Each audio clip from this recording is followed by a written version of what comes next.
चलो लाइव नहीं तो रिकॉर्डेड आ जाएगा, ठीक है ना। आज लेते हैं कौन सा, अबोलिशन ऑफ अनटचेबिलिटी। अबोलिशन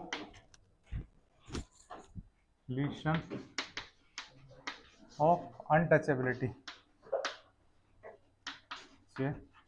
बिलिटी, इसको लिखो पहले, अबोलिशन ऑफ अनटचेबिलिटी। बेसिकली क्या होता है जी, हिंदुस्तान के अंदर हम लोग कई बार देखते हैं एक वर्ड बहुत ज्यादा यूज में लिया जाता है जिसका नाम है छुआछूत, अनटचेबिलिटी। छुआछूत जो हम लोग यहाँ पे मना करेंगे कि हर व्यक्ति का फंडामेंटल राइट है कि उस व्यक्ति को समान समझा जाए।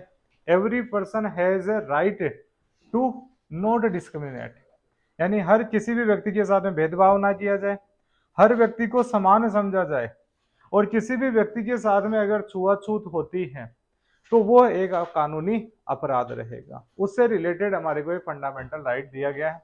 वो फंडामेंटल राइट आता है हमारा आर्टिकल 17 के अंदर। तो पहले लिखूं आर्टिकल 17, आर्टिकल 17 अनुच्छेद 17 के अंदर है ये abolition of untouchability. Abolition of untouchability जो आर्टिकल है ये बोलता है अनटचेबिलिटी इज अबोलिश्ड। दो पार्ट है इसके, पहले वो लिख लो फिर उसको समझते जाते हैं। अनटचेबिलिटी इज अबोलिश्ड, अनटचेबिलिटी, छुआछूत का अंत कर दिया गया है, छुआछूत का अंत कर दिया गया है, छुआछूत का अंत कर दिया गया है पहले तो।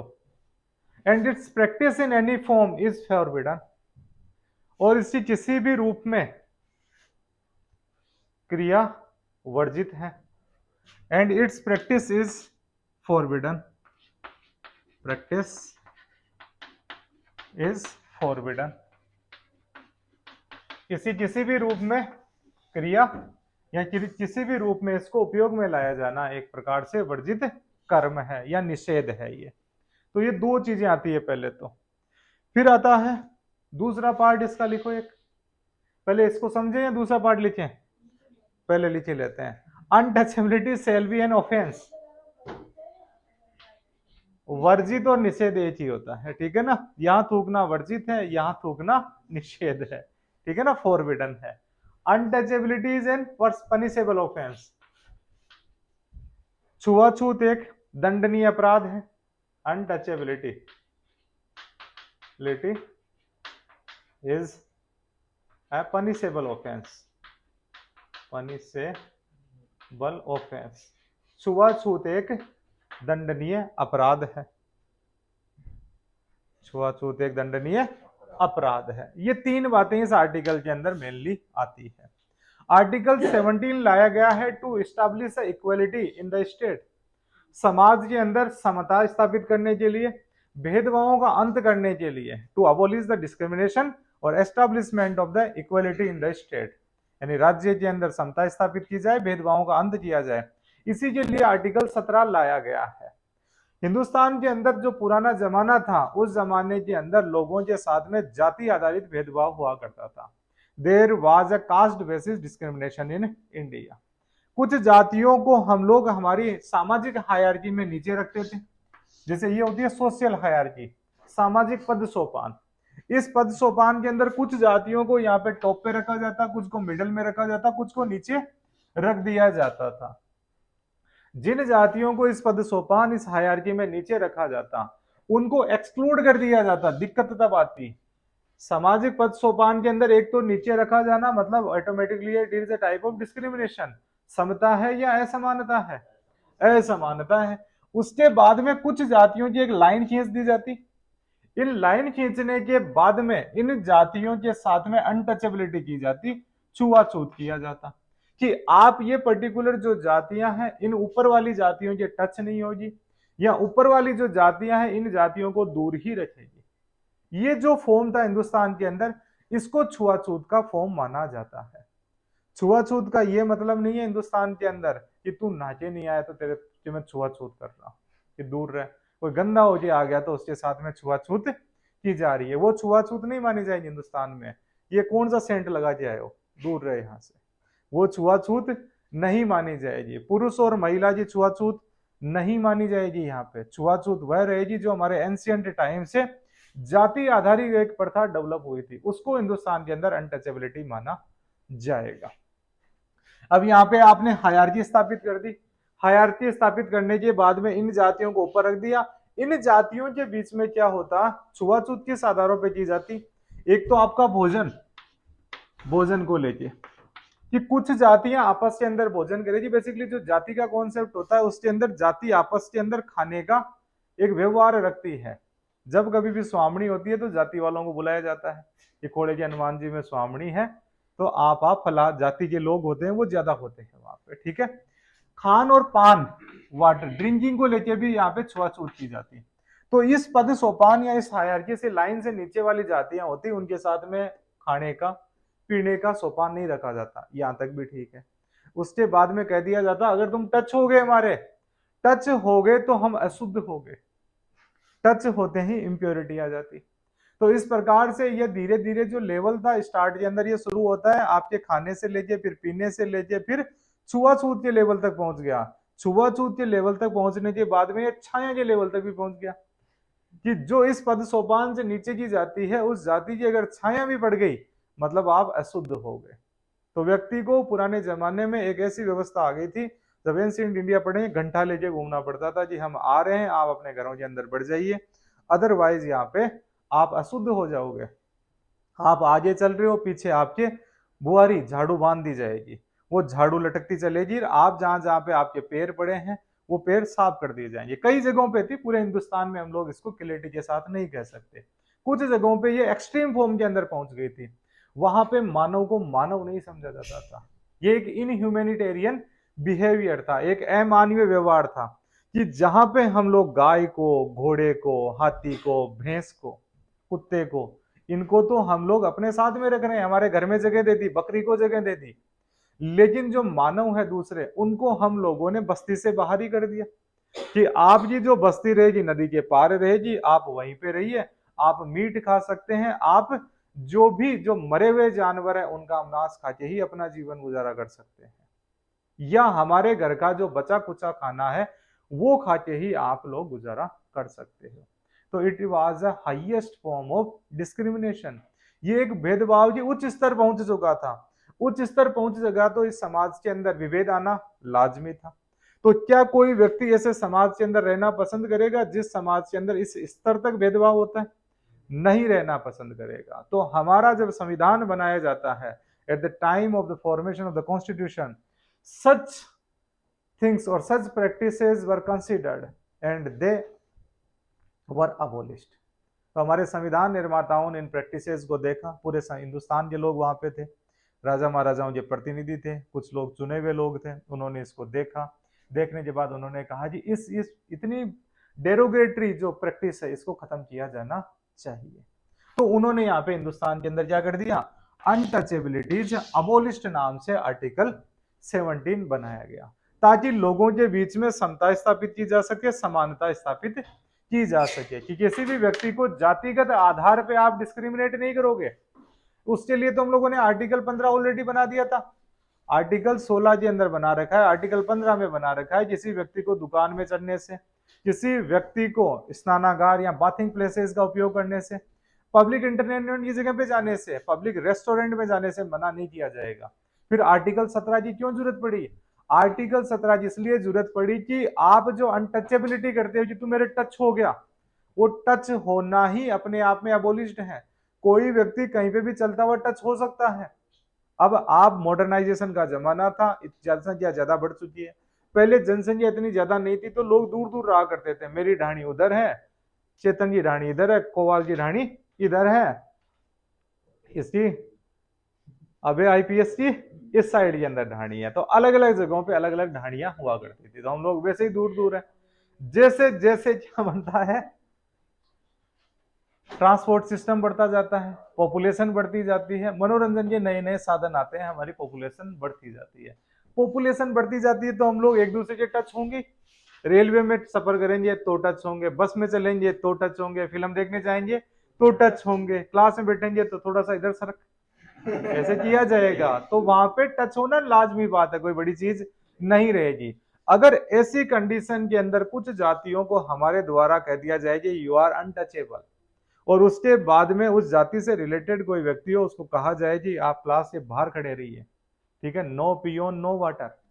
एक डॉक्टर अंबेडकर की किताब है, उसके अंदर इस फॉर्म को बताया गया है कि कैसे वो जब स्कूल जाते थे उनको एक छकड़ा गाड़ी से नीचे उतार दिया जाता है उनकी जाति पूछ के, तो बच्चे की कौन सी जाति होती है। कैसे वो जब स्कूल जाते थे तो उनको पानी नहीं पिलाया जाता था जब उनका पियोन नहीं होता था। तो ऐसी फॉर्म को हमारे को हर हाल में हिंदुस्तान से अबोलिश्ड करना ही था, इस स्थिति का हमारे को हर हाल में उन्मूलन करना ही था। ये डेवलप हुई थी जाति आधार पे। तो हम लोग क्या मानव को मानव नहीं समझे, ऐसे देश के अंदर कोई रहना पसंद नहीं करेगा, इसीलिए हमारे संविधान ने इनको इक्वल राइट दिया कि सभी जातियां हिंदुस्तान के अंदर बराबर है और उनका टच होना किसी भी प्रकार से गलत नहीं है। टच, और अगर किसी व्यक्ति ने ऐसा किया कि मेरे टच हो गया, उसके बाद में आप ऐसी ऐसी प्रैक्टिसेस कर रहे हो जिन प्रैक्टिसेस से किसी व्यक्ति की प्रतिष्ठा को हानि पहुंचती है, it is against the dignity of A individual. क्योंकि किसी भी व्यक्ति को हम लोग कह देते हैं कि मेरे टच हो गया, टच कैसे हो रहा तू, टच फटाफट हो गया, हम लोग भाग रहे हैं, नहा रहे हैं, नहाने के बाद में पानी लेके आ रहे हैं, सोने की जो चेन है उससे टच कर रहे हैं, बाड़ियों पे टच कर रहे हैं, लोंग पे टच करने के बाद में छींटे मार रहे हैं। तो छींटे मारने से कौन सा अशुद्ध हो जाएगा? यानी जो मानव टच हो गया उससे तो हम अछूत हो गए, और जो हमारे सोने का छींटा लग गया, गंगा जल लग गया, उससे हम लोग शुद्ध हो गए। तो गंगा माई तो इनकी खुद की क्या बन गई थी, माता है। यानी गंगा के सामने तो हर पाप धुल जाता है, तो यहाँ पे आप इस छुआछूत वाले पाप को बढ़ा रहे हो। तो किसी भी व्यक्ति के द्वारा ऐसी हरकत करने के बाद में गंगा स्नान किया जाता है, वो अपने आप में एक पापी व्यक्ति है। तो पहली तो यहाँ पे ये टच वाली कंडीशन। दूसरी टच वाली कंडीशन हम लोग देखते हैं कि मंदिरों के अंदर रेस्ट्रिक्शन कर दिया गया था कि आप किसी भी धार्मिक स्थान पे वहां नहीं जा सकते। अगर जाते हो तो आपके टच करने से मूर्ति का जो पावर है वो खत्म हो जाता है। मूर्ति का पावर खत्म नहीं होता, मूर्ति के पास में जब भक्त ज्यादा जाते हैं तो मूर्ति की पावर बढ़ जाती है। खाटू श्याम जी के लोग जाने लगे तो खाटू श्याम जी का पर्चा ज्यादा बढ़ने लग गया, रामदेव जी के ज्यादा जाने लगे तो पर्चा ज्यादा बढ़ गया, सालासर बालाजी के, मेहंदीपुर बालाजी के, जहां पे जितने ज्यादा भक्त जाएंगे उतना ही पर्चा बढ़ता जाएगा। एक आजकल एमपी के अंदर एक बाबा जी है, बालाजी का मंदिर है, वो फेमस चल रहा है। कौन से बालाजी है? अजीब से बालाजी ठीक है ना, बालाजी है। यूट्यूब के अंदर भी खूब सारे आते हैं ना, वो भूत भी निकालते हैं। तो हमारे पुरखों के अंदर जो कुछ लोग थे, बाजेश्वर बाबा, तो उनके अंदर ये भूत पड़ रखा था। ये भूत इस टाइप का था कि कोई व्यक्ति मंदिर चढ़ जाएगा, उससे वो मंदिर अछूत हो जाएगा, किसी के टच हो जाएंगे वो जगह अछूत हो जाएगी, तालाब को टच कर दिया वो अछूत हो जाएगा, किसी कुएं को टच कर दिया वह अछूत हो जाएगा, किसी चीज को टच कर दिया ये अछूत हो जाएगा। तो ऐसी किसी भी प्रकार की जो प्रैक्टिस है, किसी व्यक्ति को हम लोग अछूत मान के प्रैक्टिस कर रहे हैं, वो भी जाति आधार पे, तो वो अपने आप के अंदर एक अनटचेबिलिटी मानी जाएगी। समझ में आ गया? अनटचेबिलिटी इसी को मानेंगे, उसको अनटचेबिलिटी नहीं मानेंगे कि तू लड़का है तू लड़की है, ठीक है, इससे टच नहीं होना।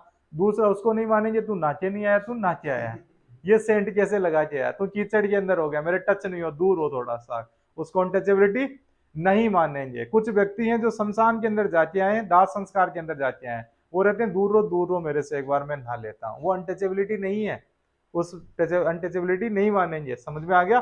कोई व्यक्ति ऐसा काम करके आया जिसको अनटचेबल माना जाता है, ठीक है, उसको भी अनटचेबिलिटी नहीं मानी जाएगी।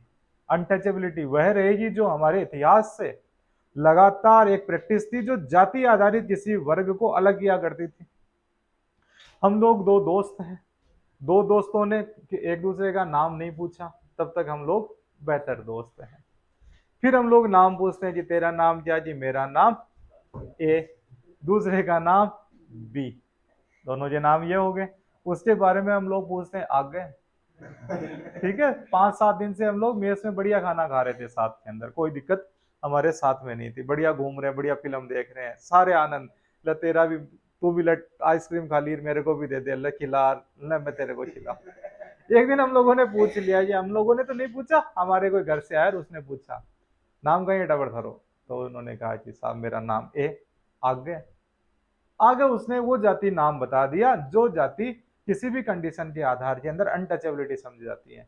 पहले उस बच्चे को मना किया जाएगा, इसके साथ में कैसे हुआ, कैसे रहा, तू रूम बदल, ये कर। तो ये जो प्रैक्टिस है, यानी इसके साथ में खाना, दूर हट जाओ, राम राम राम राम, ऐसा शब्द बनाया जाता है। हम लोग जिस व्यक्ति का नाम ले रहे हैं राम राम, उनकी रचना करने वाले वाल्मीकि जी थे। ठीक है, जिस राम का हम लोग नाम ले रहे हैं, उनको जो झूठे बेर खिलाने वाली कौन थी, माता सबरी। तो वहां पे हम लोग क्या हो गए, कंफ्यूज हो गए। वहां पे कई बार ऐसी प्रैक्टिसेज आई जिसने हमारे को कंफ्यूज कर दिया। हम लोगों को जिन कैरेक्टर्स को हम लोग ग्लोरीफाइड कर रहे हैं, उन कैरेक्टर्स का वास्तविक पता लगना चाहिए हमारे को। हम लोग भगवान श्री राम का नाम लेते हैं तो वहीं पे अनटचेबिलिटी खत्म हो जाती है। निषाद के द्वारा उनको पानी पिलाया जाना, माता सबरी के द्वारा झूठे बेर खिलाए जाना, ये तो अनटचेबिलिटी को खत्म करने की तो बात करते हैं यहाँ पे। लेकिन हम लोग क्या कर रहे हैं, इस आधारों पे आगे का नाम पूछ के डिस्क्रिमिनेट किया, आज से तेरी मेरी दोस्ती नहीं है, ये अनटचेबिलिटी समझी जाएगी। आपके पास में कोई व्यक्ति आ रहा है, आप किसी को दूसरे कप के अंदर चाय पिला रहे हो और किसी व्यक्ति को दूसरे कप के अंदर चाय पिला रहे हो। ठीक है, एक डिस्पोजल में पिएगा और एक दूसरे में पिएगा, एक स्टील में पिएगा, बाद में खुद ही रोके जाएगा। That is untouchability practice. किसी व्यक्ति को आप बैठने के लिए दूसरी जगह दे रहे हो, किसी व्यक्ति को कि थोड़ा सा दूर रहता हूं, तो ये अनटचेबिलिटी होती है। समझ में आ गया। तो ऐसी जो प्रैक्टिसेस की जाती है, क्योंकि हमारे को बेसिकली एज ए स्टूडेंट ये पता रहना चाहिए कि कौन सी चीज अनटचेबिलिटी है और कौन सी चीज नॉर्मल कंडीशन के अंदर आती है, तो इसको अनटचेबिलिटी माना जाएगा। तो हम लोग जाति आधारित जो भेदभाव करते हैं कि कुछ जातियों को हम लोगों ने हायरार्की के अंदर नीचे रख दिया और उनको यहाँ पे टचेबल्स अनटचेबल्स मान लिया कि ये टच करते हैं ये अशुद्ध हो जाएगी चीज, उस प्रैक्टिस का यहाँ पे अबोलिश कर दिया गया है।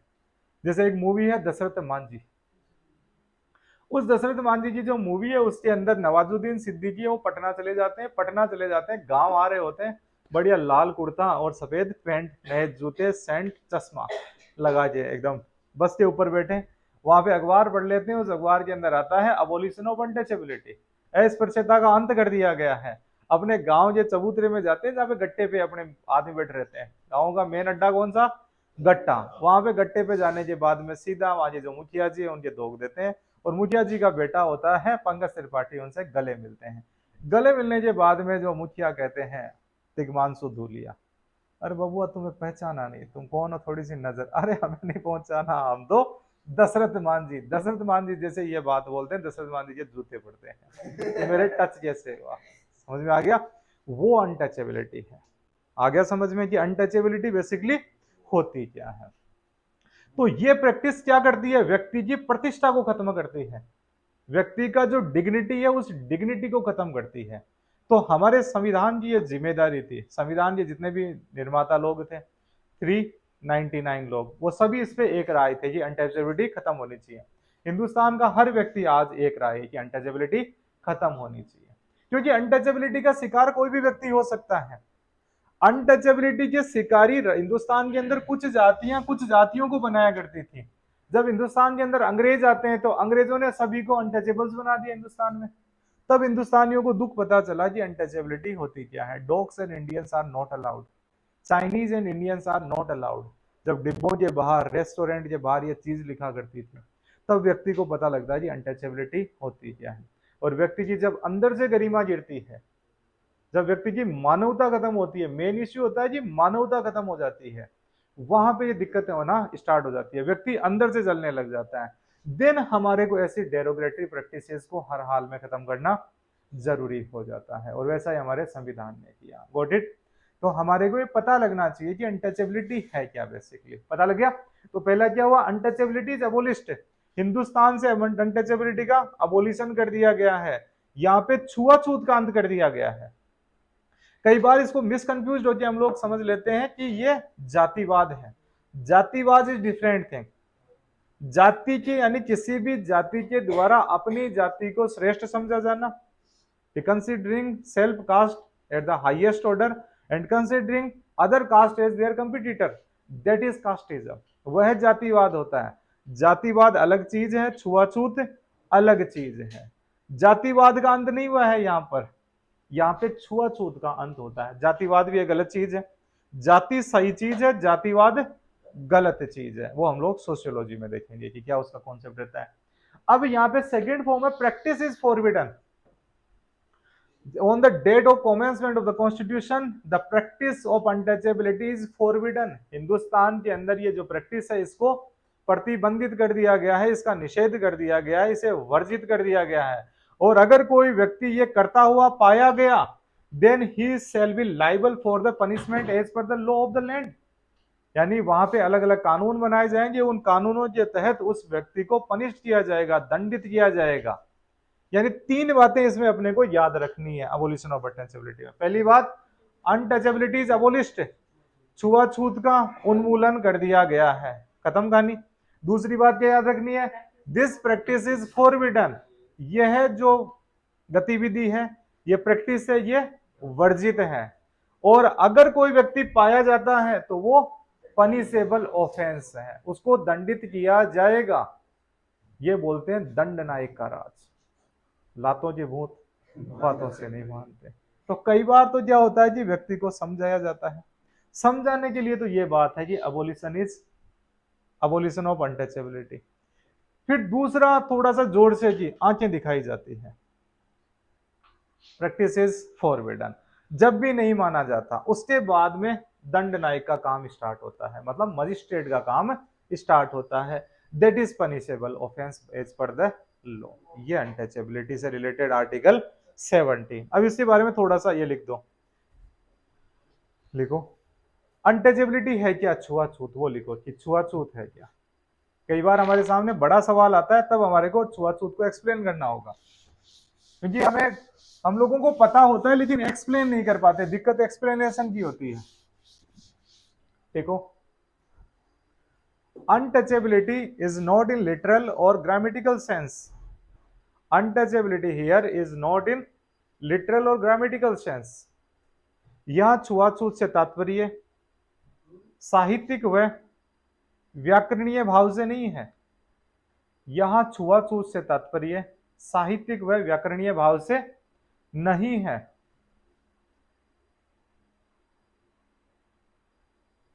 untouchability is not in its literal or grammatical sense, but the practice developed historically in this country on the basis of caste। but the practice developed historically in this country on the basis of caste। व्याकरणीय क्या लिखा हिंदी में, यहां छुआछूत से तात्पर्य साहित्यिक व व्याकरणीय भाव से नहीं है, बल्कि ऐतिहासिक आधार पर देश में विकसित, ऐतिहासिक रूप से लिखो, ऐतिहासिक संदर्भ में, ऐसे लिखो, ऐतिहासिक संदर्भ में जातीय आधार पर, जातीय आधार पर क्या क्या, हाँ, जातिगत आधार पे जन्मी एक प्रथा है। वेरी गुड, आज रोल में है रीना, ठीक है ना। जातीय आधार पर जन्मी एक प्रथा है, practice develop based on the caste, ये जातिगत आधार पर डेवलप्ड हुई है, इसको छुआछूत माना जाएगा। कि मेरी नजरों से दूर हो जा, मुझे टच मत करना, ये छुआछूत नहीं है। That is not untouchability. Caste basis पे जो प्रैक्टिस डेवलप हुई है हिंदुस्तान के अंदर, और ऐतिहासिक रूप से डेवलप है, आज ये डेवलप नहीं है।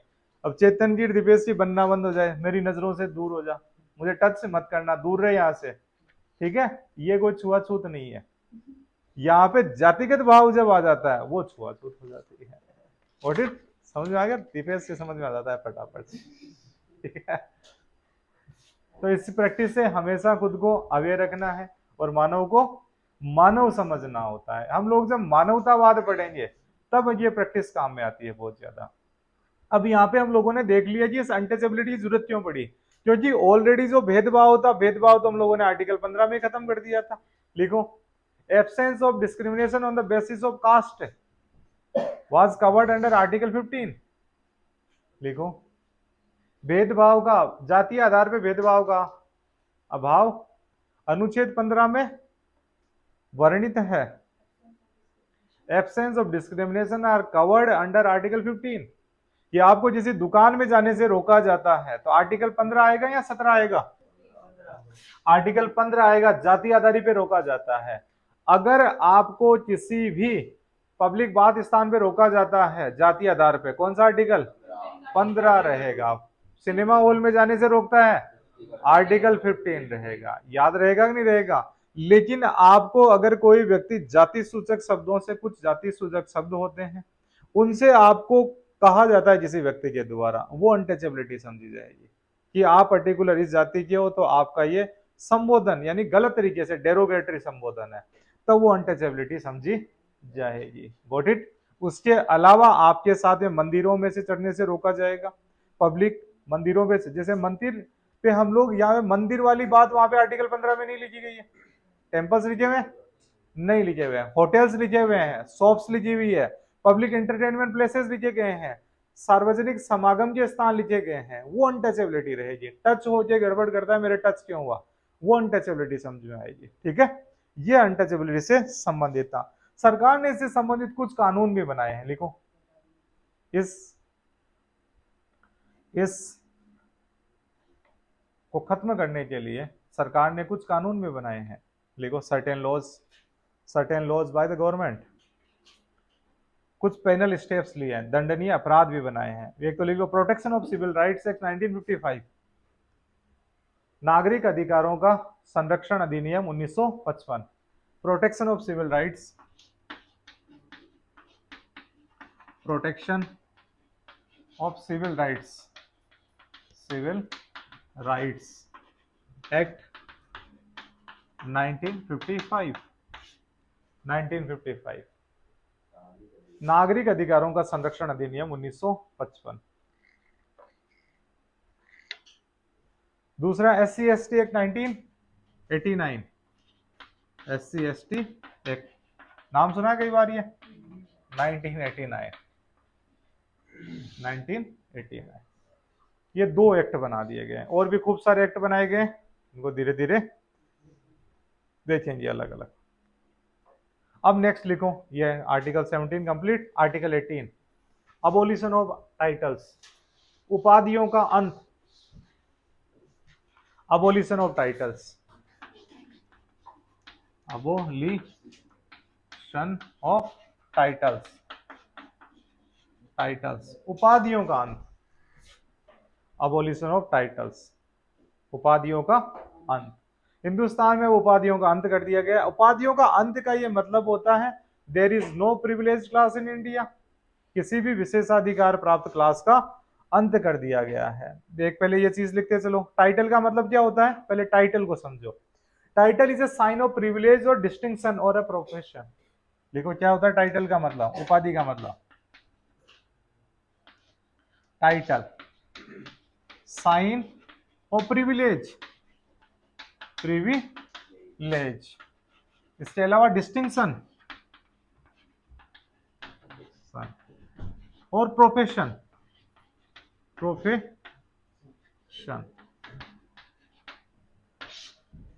उपाधि अर्थात साइन, क्या कहेंगे हिंदी में साइन को? सूचक, चिन्ह नहीं, सूचक। ये विशेषाधिकार, विशिष्टता और व्यवसाय का सूचक है। ये विशेषाधिकार, विशिष्टता व व्यवसाय का सूचक है। It is a sign of privilege, distinction and profession, ये टाइटल होता है।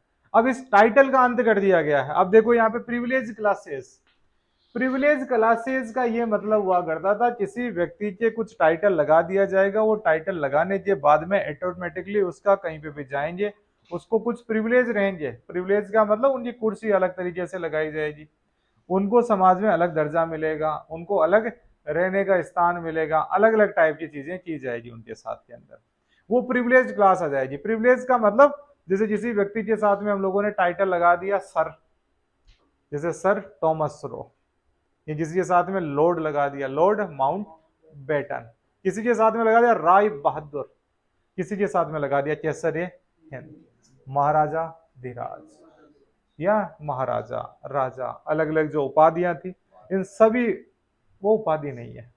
वो क्या नहीं है? उपाधि नहीं, वो सम्मान है। सम्मान अलग होता है, वो आज भी लगाए जाते हैं, सम्मान लगाए जाते हैं ना।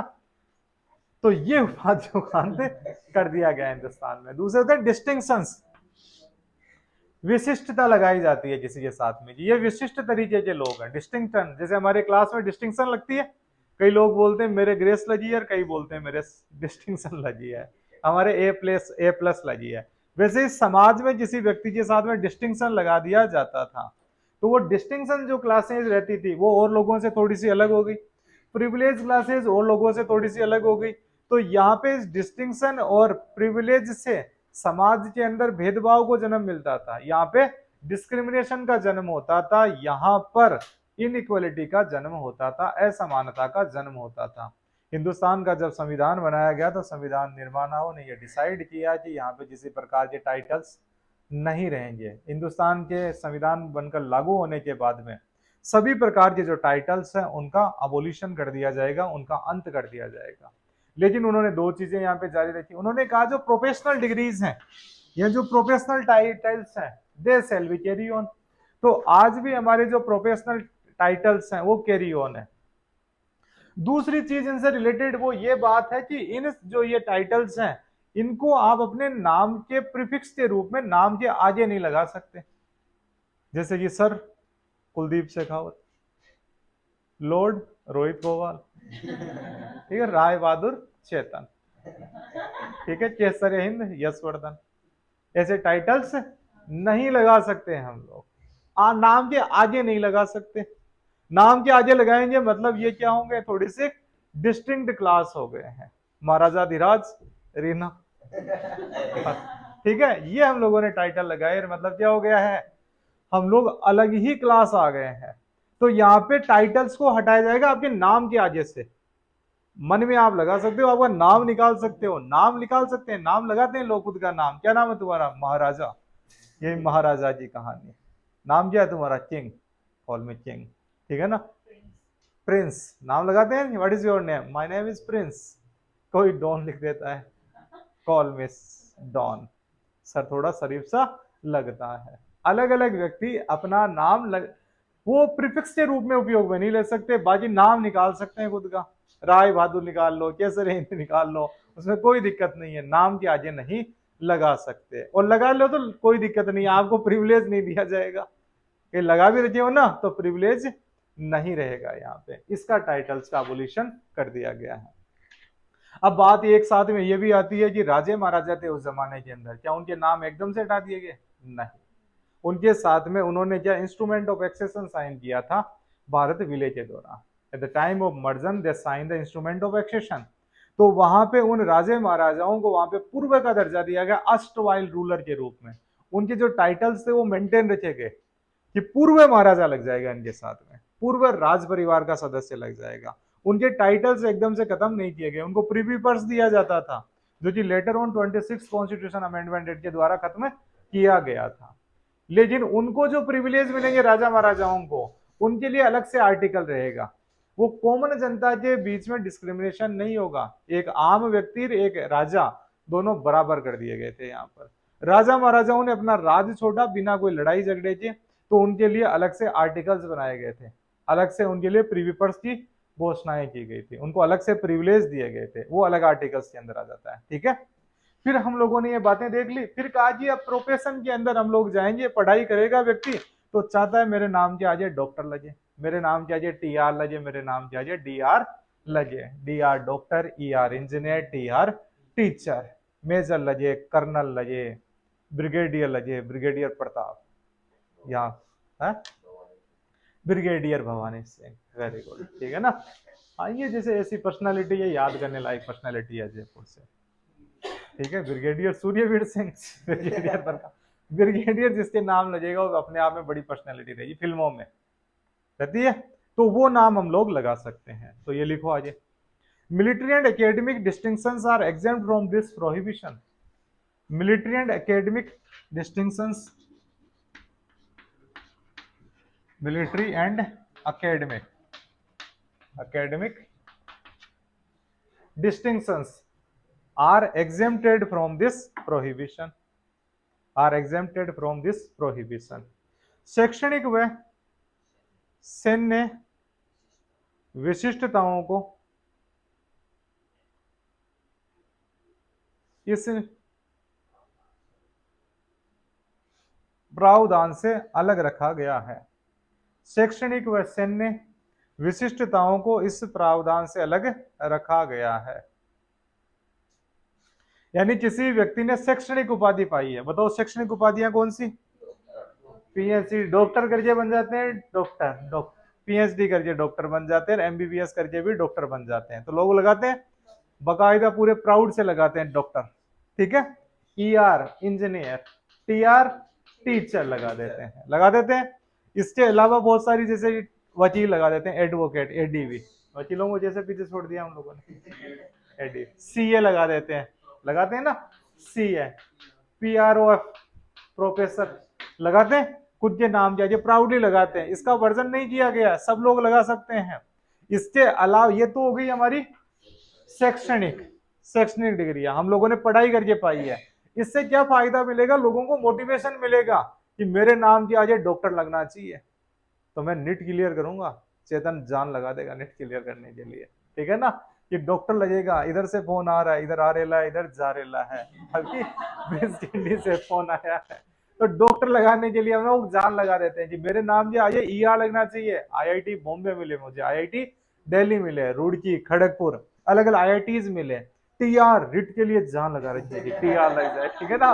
फर्स्ट लेवल, सेकंड लेवल, और कौन से थर्ड लेवल भी होता है, वो सब लेवलों में लगाएंगे। हम वकील बनेंगे, जोली एलएलबी, एलएलबी करिए, लॉ इज सुप्रीम, इसलिए जान लगा देते हैं। तो आप में क्या मोटिवेशन मिलता है इससे। तब व्यक्तियों को ये उपाधियां बाकी रख दी थी, नहीं तो पढ़ेगा ही नहीं, हमारे डॉक्टर तो लगेगा नहीं, पढ़ के क्या करना है, कौन सा फर्क पड़ता है, कौन से प्रोफेसर बनने जा रहे हैं। ऐसे आ सकता है व्यक्ति के, नहीं देखो डॉक्टर लगा हुआ है, मैं भी चाहता हूँ मेरे बेटे के नाम पे आज भी डॉक्टर लगे। वो भी तेरी तरह गुंडा ही आया था यहाँ पे, लेकिन आजकल वो डॉक्टर है, अपने बाबूजी के नाम पे हॉस्पिटल का नाम कर रखा। देखते हो क्या नाम है, एक बार दोबारा पढ़ के सुनाओ, मुन्ना भाई एमबीबीएस। तो इस नाम की लड़ाई है बेसिकली, नाम आपको मोटिवेशन दे रहा था, बना के रखा। फिर क्या होता है कि जब भारत आजाद हुआ तो भारत की सरहदों को मेंटेन रखना था, लॉ एंड ऑर्डर मेंटेन रखना था, इसलिए हमारी जो सेनाएं हैं उसकी उपाधियां खत्म नहीं की गई। एकदम से आप लेफ्टिनेंट साहब हो, सूबेदार साहब हो, हवलदार साहब हो, कर्नल साहब हो, जनरल कप्तान साहब हो, ब्रिगेडियर जनरल साहब हो, आपकी उपाधि खत्म कर देंगे। व्यक्ति का ईगो खत्म हो जाता है, उपाधि लेने में जान लगा दी तो आप उपाधि खत्म कर रहे हो। व्यक्ति की जो उपाधि लगती है major, lieutenant, captain Vikram Batra, तो कैप्टन जैसे ही नाम लगता है व्यक्ति में एक जोश आता है, मरने को तैयार हो जाता है व्यक्ति। ब्रिगेडियर प्रताप प्रताप प्रताप, यहाँ पे उस तो और भी एक ही आवाज सुनाई देती है, इस और भी एक ही आवाज सुनाई देती है, ब्रिगेडियर प्रताप, ब्रिगेडियर सूर्यवीर सिंह, ठीक है ना, मेजर, कर्नल। तो व्यक्ति में एक जोश आता है व्यक्ति के अंदर, ठीक है, कनेक्टिविटी बनती है।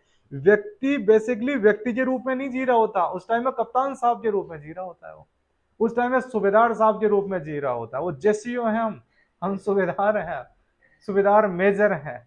व्यक्ति प्राउडली कहता है, केप लगाता है, अलग ही टाइप की केप आती है, जनरल, ब्रिगेडियर, उस रोल में चला जाता है व्यक्ति, उसका प्राउड है वो।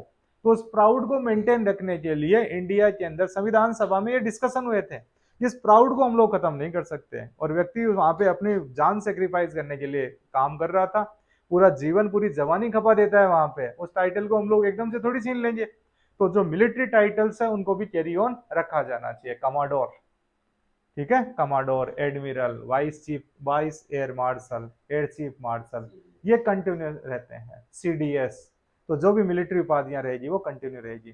तो आर्टिकल 18 के तहत कौन सी दो डिस्टिंक्शंस का प्रोहिबिशन नहीं किया गया है? मिलिट्री और एकेडमी का वो नहीं किया गया है। लिखो एक बार,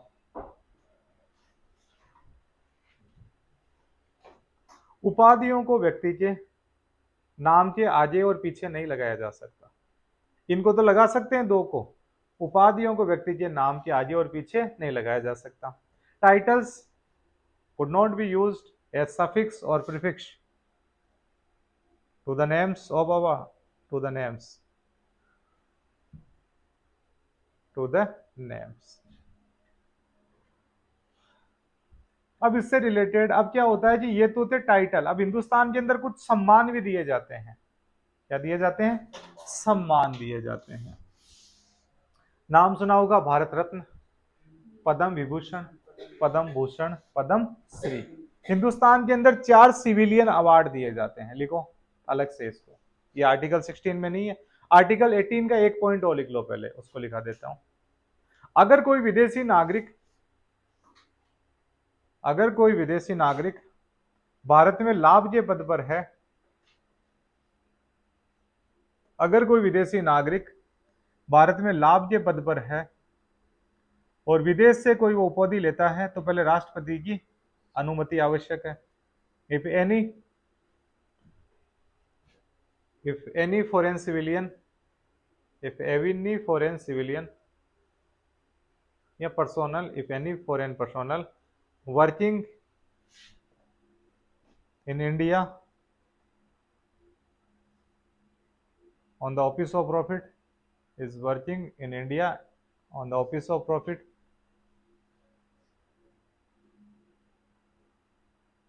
he shall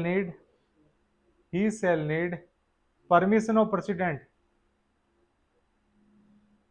before having any title from any foreign institution, before having any title from any foreign institution। तो हिंदुस्तान में अगर किसी व्यक्ति को किसी विदेशी के द्वारा टाइटल लेना है, या विदेशियों को हिंदुस्तान में काम कर रहे हैं उनको बाहर से टाइटल लेना है, तो उनको परमिशन चाहिए जी। परमिशन देंगे हमारे राष्ट्रपति, तो परमिशन लिख दो, फॉरेन परमिशन लेनी चाहिए, प्रेसिडेंट की परमिशन चाहिए। इतना सा ही सवाल रहेगा, इतना सा ही समझो, नहीं तो खूब सारा लंबा चौड़ा है, उसको समझाने में कोई दिक्कत नहीं है, लेकिन अपने काम की चीज नहीं है, ठीक है। तो प्रेसिडेंट की परमिशन चाहिए। अगर मान लो किसी को नाइट एंगल की उपाधि लेके आनी है फ्रांस जाके, तो परमिशन किसकी? राष्ट्रपति को। किसी को और जहां पे जैसे सितारे हिंद ले जाना, सितारे हिंद ले जाएंगे, सितारे पाकिस्तान ले आने हैं किसी को उपाधि, तो वो राष्ट्रपति की परमिशन से ले जाएंगे, जैसे दिलीप कुमार को मिला था। अलग अलग देशों में अलग अलग उपाधियां होती है, जैसे ईगल की उपाधि लेके आते हैं, राष्ट्रपति से परमिशन चाहिए थी। अमेरिका का हाईएस्ट अवार्ड होता है, फ्रांस का हाईएस्ट अवार्ड होता है, ऑस्ट्रेलिया का हाईएस्ट सिविलियन अवार्ड होता है, हर के लिए हमारे राष्ट्रपति की वहां से परमिशन चाहिए होती है, ठीक है ना। If you are going to have some title from any foreign institution then you have to take permission of president of India.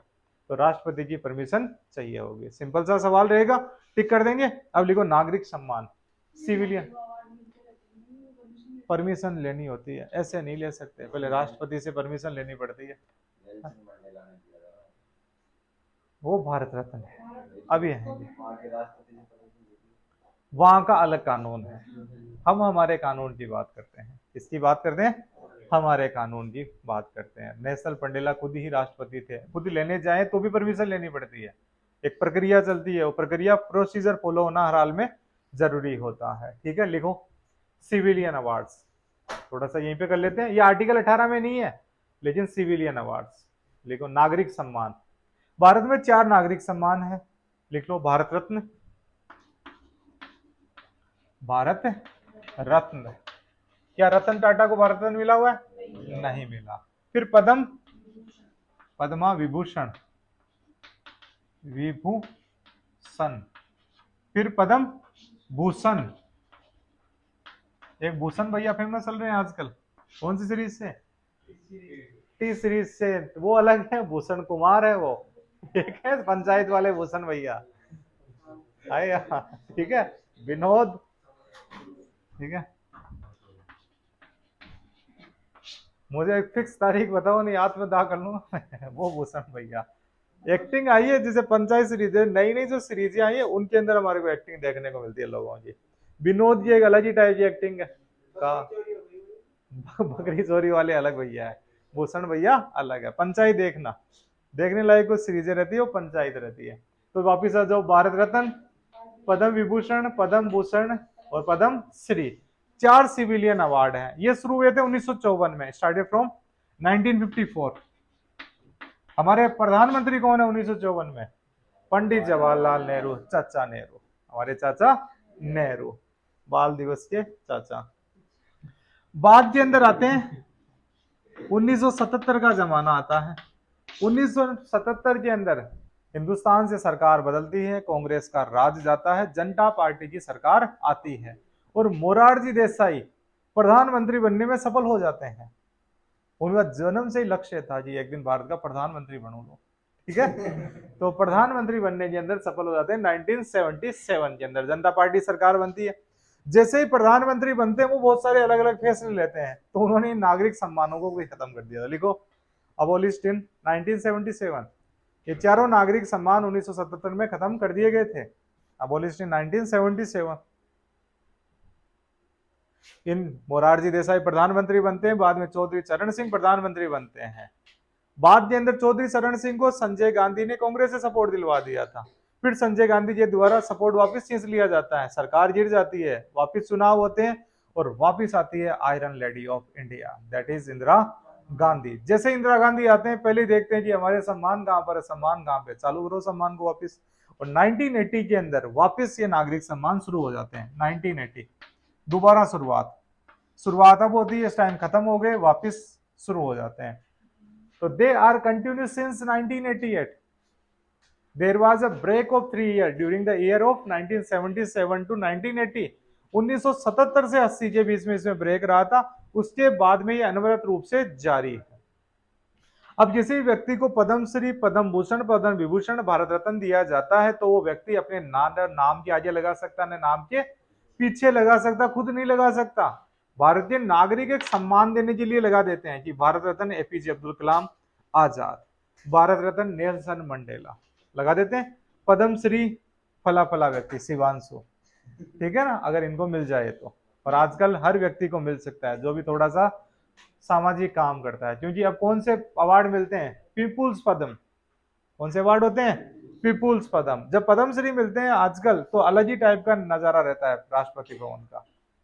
यानी ये खास बात भी है, जैसे नई सरकार है उसकी एक खास बात है कि पद्मश्री तक पहुंच हर व्यक्ति की हो गई है। खेत में काम करने वाला किसान भी पद्मश्री पा सकता है, तो घर के बाहर जो झाड़ू लगा रही है महिला वो भी पद्मश्री पा सकती है, और जो पत्ते चुग रही है तेंदू के पत्ते वो भी पद्मश्री पा सकती है, कोई साड़ी पे बिनाई कर रही है वो भी पद्मश्री पा सकती है, कोई नदी किनारे बैठा संगीत बजा रहा है वो भी पद्मश्री पा सकता है। जरूरी नहीं आप नेताओं की चंपी करो, जरूरी नहीं आप फेमस सहराई हो, जरूरी नहीं आप चप्पल पहन के जाते हो, ठीक है, जरूरी नहीं आप कितने साल के हुए हो, कोई भी व्यक्ति पद्मश्री पा सकता है। क्योंकि पद्मश्री के लिए बाकायदा एक पोल करवाया जाता है, उसके अंदर देखा जाता है वास्तव में जो ये अवार्ड है उन अवार्ड को पाने के हकदार कौन है। पहले जो भी नेताओं की हाँ हुजूरी किया करते थे उनको पद्मश्री, पद्म भूषण मिला करते थे, आजकल ऐसा थोड़ा सा बदलाव आया है, ठीक है, समझ में आ गया। तो ये सिविलियन अवार्ड्स हैं और वो टाइटल्स थे, तो दोनों के अंदर डिफरेंस रहता है। इससे रिलेटेड क्या होते हैं, सवाल आते हैं, तो इनकी लिखाने की जगह यही थी, तो इस जगह पे हम लोगों ने लिख लिया। Any confusion, no confusion. तो आर्टिकल 17 कंप्लीट, आर्टिकल 18 कंप्लीट, तो हमारा आज का लेक्चर भी कंप्लीट। बाकी मिलेंगे कल, ठीक है, कोई कंफ्यूजन, नो कंफ्यूजन।